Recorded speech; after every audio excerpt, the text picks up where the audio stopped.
Welcome to An Honorable Profession, a podcast giving America hope since 2018. I'm Ryan Coonerty. Along with Debbie Cox Bultan of the New Deal, I'm lucky enough to be your co-host.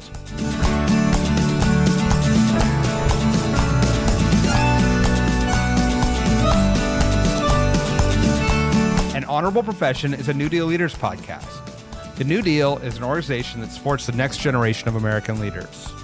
From attorneys generals to state senators to mayors to school board members, these are the people that are pushing policies and politics that will respond to climate change, rebuild our economy, address racial injustice, and restore our democracy. These are incredibly talented people who have dedicated themselves to public service when their country and their communities needed it the most. Check out newdealleaders.org to see what I'm talking about. In today's episode, I have a spirited and wide-ranging conversation with Congressman Adam Smith, who represents Washington State's 9th District and is the ranking Democrat on the Armed Services Committee. We talk about what it's like to be in Congress right now, how his constituents are feeling about the administration's actions, what Democrats can do to fight back and give people a compelling alternative to Trump, and his guiding principle, get to work. Stay to the end to hear the Congressman talk about his journey dealing with chronic pain and anxiety, his 2023 book on that experience, and his advice for anyone who's facing similar challenges. I hope you enjoy. All right. Congressman Adam Smith, welcome to An Honorable Profession. Well, thank you for having me. I look forward to the discussion. Likewise. I was talking as you were coming on about us knowing each other for a long time, back when I was at the Democratic Leadership Council and when you were relatively new member of Congress. And it might be a place I want to come in because I think things have changed so much in the years that you've been in Congress. Yes, so, yes, they have. Yes, they have. And I thought, we talk mostly, of course, to state and local elected officials. It's been a little while since we've had a member of Congress on. So I thought maybe I'd just start kind of with how it is being in Congress these days and how you're feeling like it is to be on Capitol Hill every day. Well, it's much more intense. There's much more conflict. There's much more disagreement, and just the pace of information. I was elected to Congress in 1996. I wasn't doing email back then. I didn't even have a cell phone when I first got elected to Congress. So now, there's information every day. We're doing social media. We're handling emails. Obviously, I have a cell phone. So it's just the pace is so much more. It's so much quicker, so much more intense. And also there is so much more money at every level of this. I got elected to Congress. I raised $700,000 to beat an incumbent Republican in the state of Washington. You couldn't even get in the door in a congressional campaign for $700,000 now. And then also you had all the media companies, all the consultants, everything has just become such a massive business compared to what it was 29 years ago when I showed up. Yeah, so true. So interesting to think about the fact we really did not have cell phones in the mid-90s. My kids, that blows their minds, but how did you do anything, right? Every day. And then, of course, then there's the politics of it all, too. And that's probably, been accelerated by this administration. I know that you have been long on and ranking member of the Armed Services Committee, a committee that's been traditionally pretty bipartisan and been able to get stuff done. Are you able to, so much of the headlines is what's going wrong. And of course, there's plenty to be concerned about, and we'll talk about that. But are there times when you're finding common ground on some things? Very much so. I mean, now we're hanging in. To talk to me in 3 months, 4 months. Once we get to close to December, we'll see. But Mike Rogers is the current chair of the committee. He was ranking member when I was chair. I've been ranking member to him now for the last 3 years. We work very well together. We have produced some outstanding bipartisan results within the National Defense Authorizing Act every year that I've been chair or when he was chair. And so, right now we're working together on a broad acquisition package, which is the biggest part of the defense bill. Mike and I get along fine with the Senate Armed Services Committee. Roger Wicker, Jack Reed are the two leads over there. Leadership increasingly is a problem because they are increasingly partisan, increasingly focused on how to get a partisan advantage out of the defense bill. By and large, we fight that off, but it's getting tougher and tougher. So for now, I think there is still that feeling of bipartisanship on the House Armed Services Committee. That'll hold, but will it hold within the broader Congress? That's what's tough. I mean, we've seen the way the Republicans have run things in the House recently, and I worry about how partisan things are getting. Yeah, well, and that's a great segue into one of the biggest things that have happened recently, which is the big budget reconciliation bill, and and so much of that being done kind of rammed through with Democrats opposing across the board, and so many things that people are worried about, whether it's the Medicaid cuts, whether it's other cuts to services on the ground. I'm curious kind of about, you're back in your district now. What are you hearing from people in terms of what they're worried about, how life is for them right now? It's incredibly disruptive. It is incredibly challenging. Literally never in my career have I had so many people so concerned about what is happening out of the federal government in Washington, D.C. Most of it driven by executive action of the Trump administration, and then some of it, driven by the budget reconciliation bill. But, I just met with a group before this, talking about Social Security, Medicare, and Medicaid. And certainly there's been focus on the Medicaid cuts that were contained within the budget bill, but they're also, placing further restrictions that make it difficult to get Medicare benefits. They're now shifting to a model of you have to have care pre-approved before they'll pay for it. Pre-approved by CMS, that is, by the insurance company, not by a doctor. They've fired so many people at the Social Security Administration that they haven't cut benefits. You just can't access the benefits because there's nobody there to work with you to access those benefits. Medicaid provision requires people to fill out much more paperwork to qualify and to do it more often. So a lot of people will lose Medicaid just because they can't figure out how to fill out the forms. I was up at the University of Washington earlier this morning, attending a Husky football practice, if I'm being perfectly honest. Love that. We talked shop a little bit, and they're, like every other university, seeing grants being frozen into scientific research. And then we've got immigration problems, people being snatched up off the streets, even, green card holders, legal permanent residents. People who have been granted legal status in this country are being snatched up. And then the budget cuts are the most profound thing. We had a lot of AmeriCorps volunteers in Washington State that were supporting childcare programs, education programs. They're gone. And so, this is the most impactful federal action has ever had on my district. I've been back for 2 weeks now. Everywhere I go, someone is being impacted by those policies and more. I didn't even mention the tariffs. I meet with a lot of businesses that are hanging on by their fingernails because their costs have just gone up, or the level of uncertainty is making it hard to negotiate contracts. So Trump's impacting stuff. There's no two ways about that, but mostly it's just chaos and fear that is spreading across the country. Yeah, and I saw that you did a town hall with some of those nonprofits, or a roundtable, I think, with nonprofits that were impacted by the Medicaid, the AmeriCorps cuts this last weekend. I mean, you kind of mentioned it, but the gamut of things that are affected, that was education, childcare, all these, and then not to mention the people who are serving, right? And that's their, just the across the board cuts to that. I'm interested because I feel like we were at a time for a while where this was kind of anticipatory worry, but I kind of feel like the boat is turning a little bit, where actually the cuts are starting to get real. Is that your sense too from people? Absolutely. Now, I mean, the Trump administration has a strategy, and that is to lie aggressively and relentlessly. And if you don't like the statistics, as we've just seen, well, fire the statistician and make up your own statistics. Yeah. So they're going to be very aggressive. It's fine. I got a good friend of mine also from back in the DLC days. He worked at the DLC before I was in Congress, and then NewDEAL, Simon Rosenberg, who works on a lot of this stuff. Sure. And Simon was telling me one of the things you got to realize is if you are living in MAGA world, if you're on those podcasts and listening to those talk radio shows and watching that cable news, Trump's killing it. I mean, he's winning everything. The economy's never been better. Peace has broken out all across the world. They're living in an alternative reality. So part of our challenge to get the country back to a policy focus how do we solve problems? How do we improve the economy? How do we get better education? A lot of the stuff we used to talk about in the New Dem days. How do we make government more efficient, more effective? The first thing you got to do is you got to fight through the reality distortion field that Trump and his minions are doing such a good job of pumping out.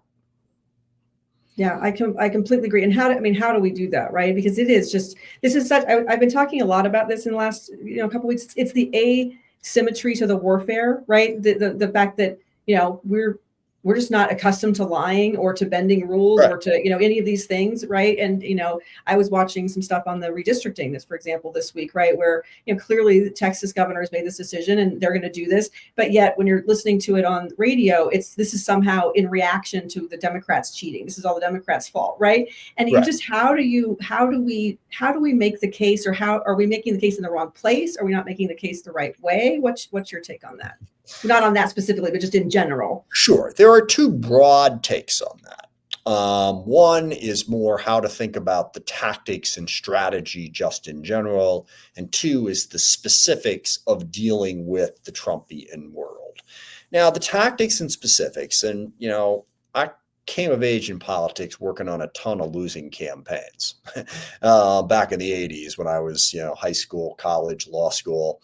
Yeah, I volunteered a wide variety of campaigns, not all of which failed, but most of which did.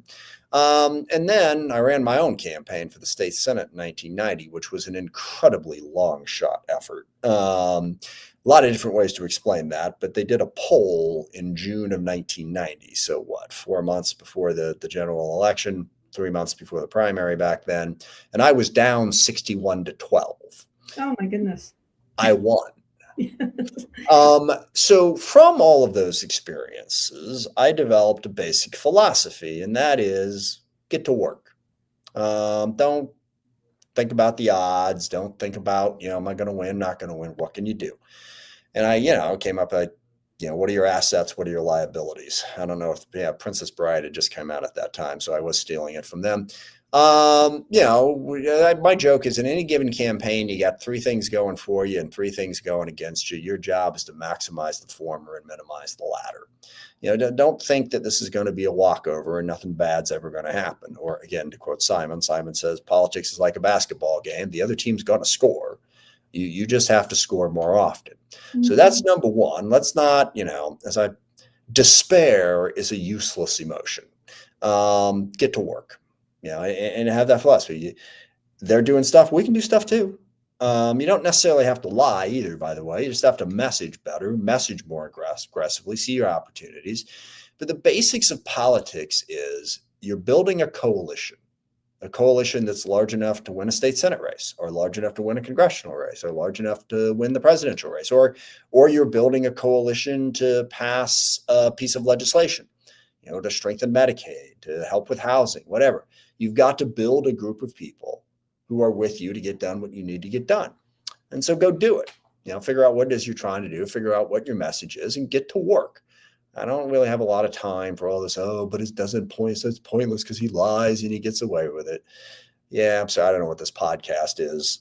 So this is just the way I talk, but grow the fuck up as a starting point, and get to work. Or give up. I mean, if you want to give up and go curl up in a ball somewhere, that's up to you, but that's not what I'm going to do. So first of all, psychologically, get over that and just get to work. Second, in terms of what we're dealing with Trump, there's really sort of 3 steps to it that I've been telling people. Number one, I think we do have to make the case relentlessly that Trump is a threat to our representative democracy, that he is attempting an authoritarian takeover of this government. We should not shy away from it. Yes, to your point, they'll always say, I've joked with my wife that the basic MAGA argument amounts to, I know you are, but what am I? I totally agree. It really is. I totally agree. That's exactly what it is. And then you just kind of go, what do I do? You look around like, to your point, we can't, but you're kind of like, what do I do with that? Right. Trump shakes down the media. He sues crazy. them. That's threatens them with using the Justice Department and the FCC, gets a payoff from them.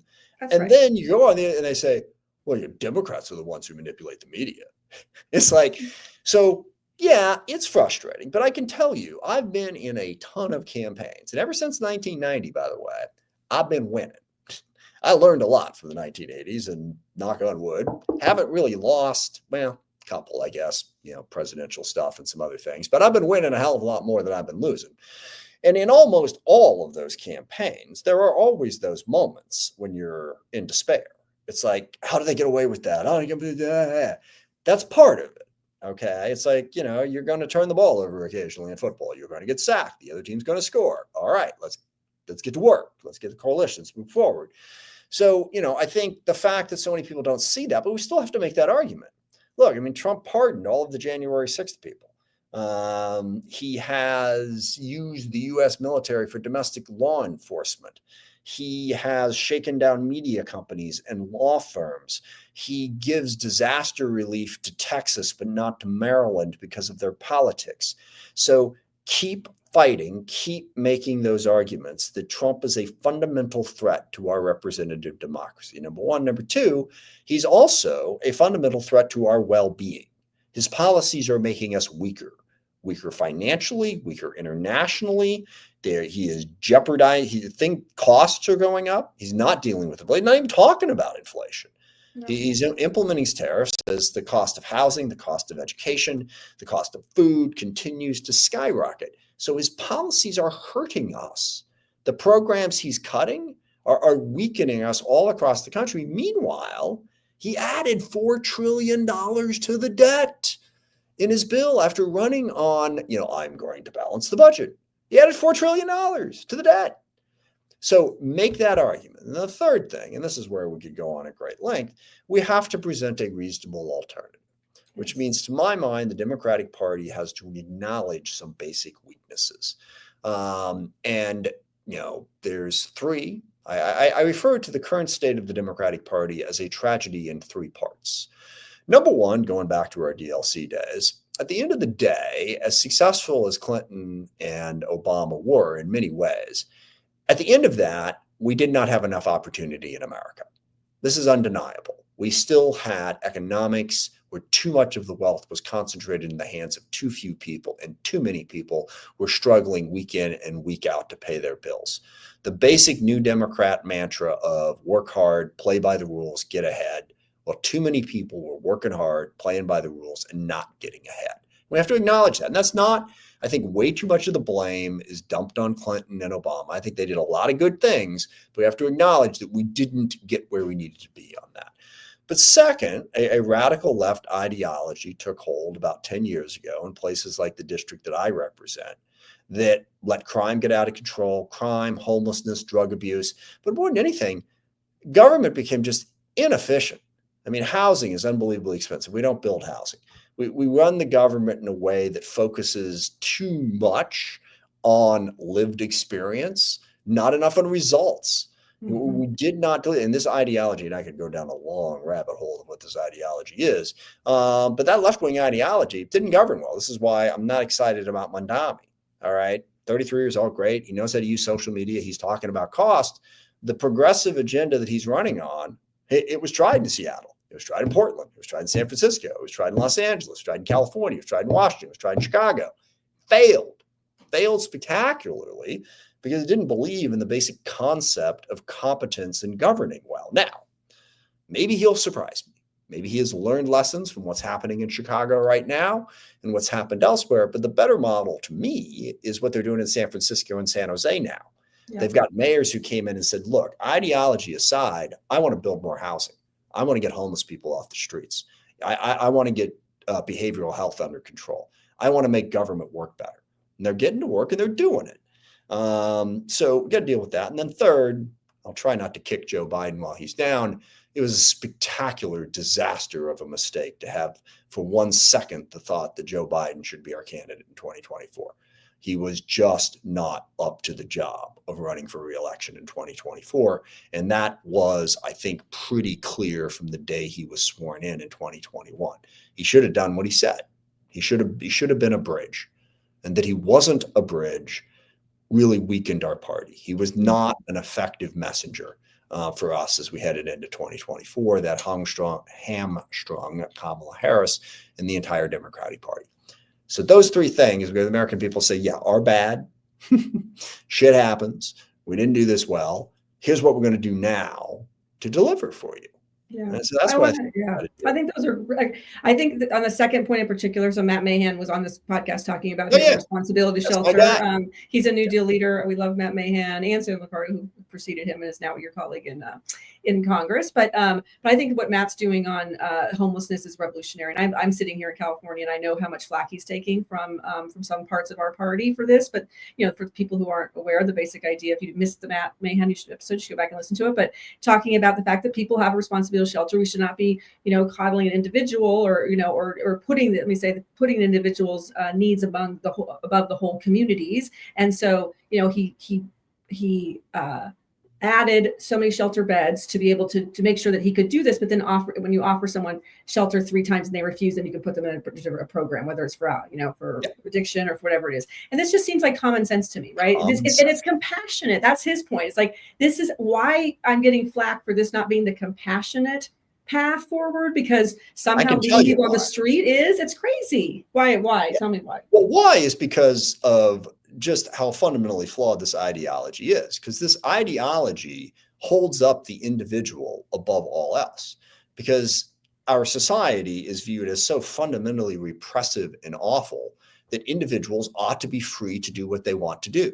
And if what they want to do is live on the streets, or if they want to do is do drugs, then who are we to judge them? We don't know what has gone on in their lives. We don't know what brought them this place. Our responsibility is simply to support them in whatever choice that they want to make.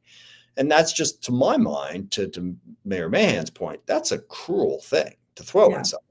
Yeah. To not help people out of circumstances, regardless of how they got there. So yes, that's effective. I was just reading in the Wall Street Journal today, actually, about New Rochelle in New York, that they have built housing.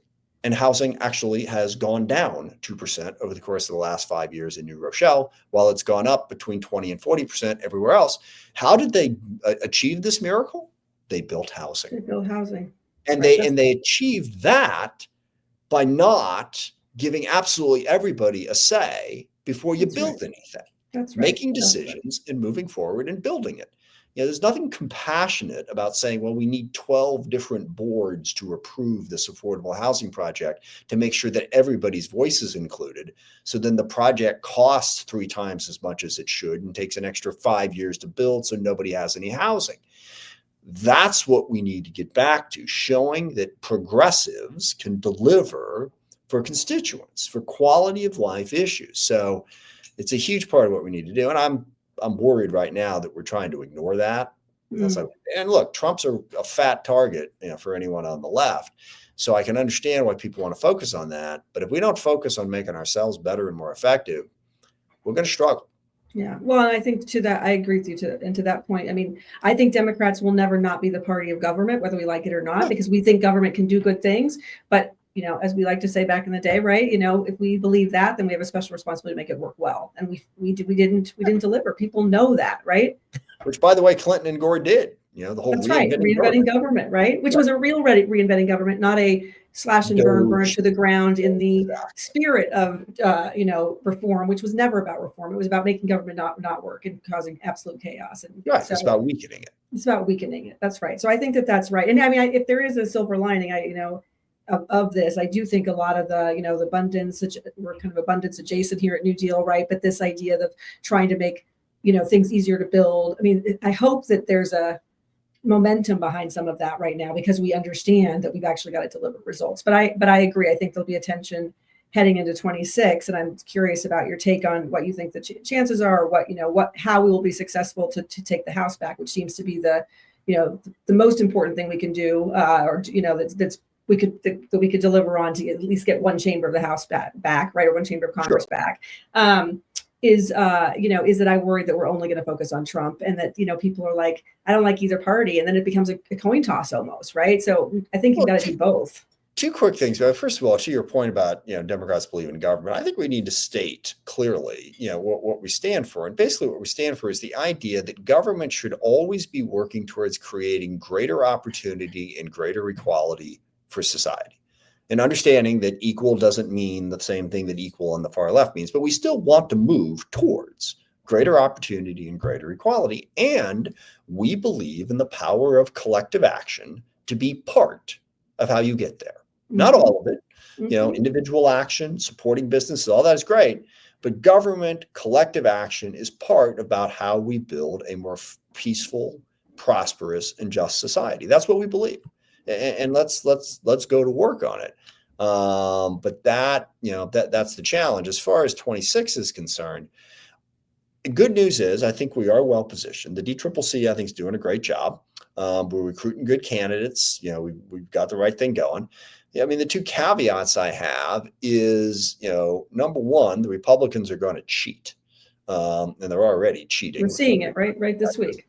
But do not let your imagination fail you in terms of how far they could go to try and suppress the vote and game the system so that we don't win the seats we need to win in 26. Because those are very real challenges to getting there. And then second is your point. We don't offer something better than just we hate Trump. We've got to hold up people like Mayor Mahan, we've got to see, we heard you. The Republicans have been running for 8 years now. The Democrats and progressives don't know how to run things, and they show examples of what's happened in Seattle and Portland and San Francisco. Now we got examples on the other side that said, this is what we're doing. This is why it's working. So, and if we don't do enough of that, I do worry that people will say, yeah, I hate Trump, but the other side's not any better. Yeah.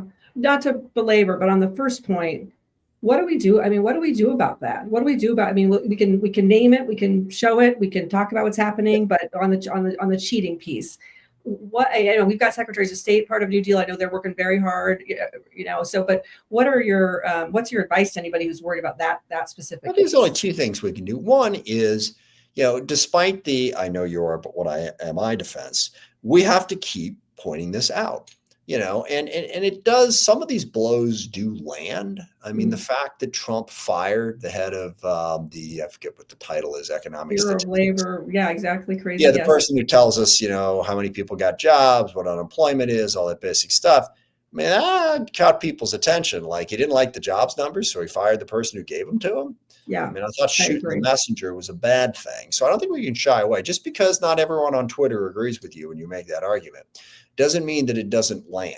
So we've got to keep making those arguments. And then I think we also need to be aggressive in the states where we can be aggressive in. If there's a path to California redistricting, and I forget the ins and outs of, I don't forget, I never knew. Can they just do it by the state legislature, or do they need to pass an initiative to change? I think they're talking, I should know, I'm sitting here. They're talking about passing an initiative. I assume because they need to, but I'm not 100% sure. Because in Washington state, when we pass an initiative, for 2 years, it requires 2/3 vote of the legislature to do anything. But then after that, it's just another law on the books. And if you want to change it, you can change it. It may well be different. Yeah, interesting. In California. But wherever we think we can get an advantage, I think we should go try to get an advantage. We should play tough. Yeah, I think that's right. I'm hearing from a lot of our leaders that, when I ask them kind of what they're hearing on the ground, what do people want from Democrats, what people want from you? I'm hearing the word fight a lot. More than I used to, right? Fight. Yeah, frankly, that pisses me off, but that's a whole other story. Then the reason I bring it up is because I think that's what we're talking about right now is, fight can't just be yelling, right? Fight. Right. What do we mean by fight? And that's something I'm spending a lot of time thinking about these days, because I don't think fight is just yelling louder and having nothing change, right? That's not actually fighting. Right. That's just being mad. I mean, first of all, fight smart, not loud. Yeah. And think through it. Is just being angry all the time, going to really advance our cause, or is there a better, smarter way to do it? Yeah. And this perception that somehow Democrats aren't fighting back against Trump. I mean, every day, I'm certainly delivering messages. A whole lot of other members of Congress are delivering messages. Governors, attorney generals, state parties, we're suing them all across the country. We're holding rallies. We're, giving, and it was, but it hasn't stopped Trump. So obviously it's dumb, basically. It's like, this is not a game that's going to be over in one play. Yeah. Anyone who's got the silver bullet for how we just suddenly retake Congress, I'm happy to hear it, but I don't think it's on the table. So it's going to take a little while to work at it. And also, we've got the internal fights within the Democratic Party, whereby you have people like the Justice Democrats who frankly aren't that concerned about Trump. They want to take over the Democratic Party. So they are going to attack the Democratic Party vastly more often than they attack Trump, to try to weaken us so that they can take it over and perfect it, I guess. I mean, I got a woman running against me who was a former Seattle City Council person who went to Michigan to campaign against Kamala Harris last year. Wow. Because as she put it, Kamala Harris deserves to lose 1,000 times over because I guess she's not pure enough. So don't listen to the same group of people who gave us defund the police, abolish ICE, radical identity politics. Those are the group of people that gave us a whole bunch of messages, decriminalize border crossings. They gave us the messages that handed Trump his victory. And now they're the ones who think that they know better how to win. Right. Maybe stop kneecapping us 24/7 and we'll all be in a better position to win. Yeah. Yeah, no, that's a fair point. I want to turn, before I let you go, there's something else that is on my mind a lot with working with elected officials across the country, which is, we talked a lot about governing and messaging, but just like the mechanics right now of being an elected official in this polarized time. I know you had some protesters, and we all think protests are absolutely great if they stay nonviolent, but at your rally or your town hall this week, what's it like to be an elected official right now? And what have you had to change your job in the spirit of that kind of the polarization, threats of violence, some of that piece? How has that impacted you? Well, first of all, believe it or not, the first thing that occurs to me as you ask the question is it is invigorating and motivating, because I am a passionate believer in representative democracy, and I think it is in jeopardy. So it makes my job that much more important and motivates me that much more to do it well and do it intensely, to try to stave off those bad things from happening. I think I'm in a good position to have an impact on that. So the heightened, sensitivity to how important the times we are living in and the vulnerabilities that our systems has and the anger and divisions that are out there, it just makes my job all the more important, and motivates me more. Okay, I got to do that. I got to get this right. And fortunately, big story, I had 3.5 years worth of psychotherapy about 10 years ago now, that really helped me sort of navigate through all of that in a positive way, and not drag myself too far down. So it's an important job, and I'm aware of that as much as I've ever been, and that motivates me to do it. In terms of how I do the job, it's difficult because civil discourse has broken down with a number of segments of our society. Certainly, the MAGA lunatics have showed up at enough places and intimidated enough people, phoning in death threats to Republicans who dare to oppose Trump. But out my way, I got the far left. And don't talk to me about peaceful protests. You show up at a public town hall meeting and scream insults for the entire time of that meeting so that nobody else gets a chance to speak. That is not a peaceful protest. That is an effort to shut down democracy just as much as what the folks on January 6th did was an effort to shut down democracy. And the degree to which Democrats always have this, they're protesters, so we have to respect them. Yeah, if they're protesting in a way that is promoting democracy and promoting the right values, sure. But if you are simply showing up and saying, nobody who disagrees with me has a right to speak, and I'm going to make sure that they don't. I'm going to shut down meetings. I'm going to threaten and intimidate elected officials and their staff so that I get my way. Then fuck you. You don't talk to me about protests, and don't you goddamn dare talk to me about the civil rights movement or somehow what you're doing is standing on the backs of people who have enhanced freedom. No, you want to silence everyone who disagrees with me so that you can bully your way to get your way. And I don't care what your way is at that point. I don't care what you're for. The way you're going about doing it is destroying democracy every little bit as much as the people who showed up on January 6th to try to overturn that election.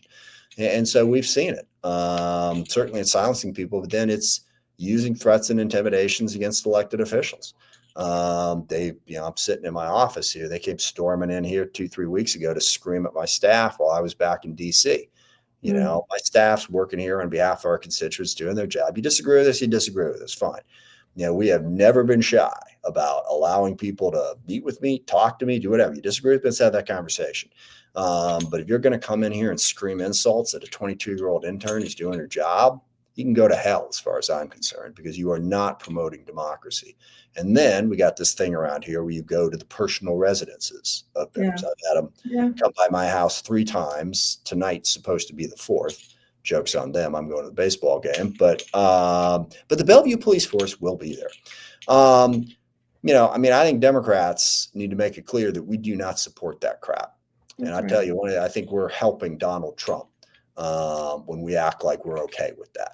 Yeah. You're not a peaceful protester if you're setting shit on fire, bashing in windows, and screaming and yelling at people. There are ways to communicate a message that are supportive of democracy and freedom. These aren't them. Yeah. Well, I couldn't agree more with that.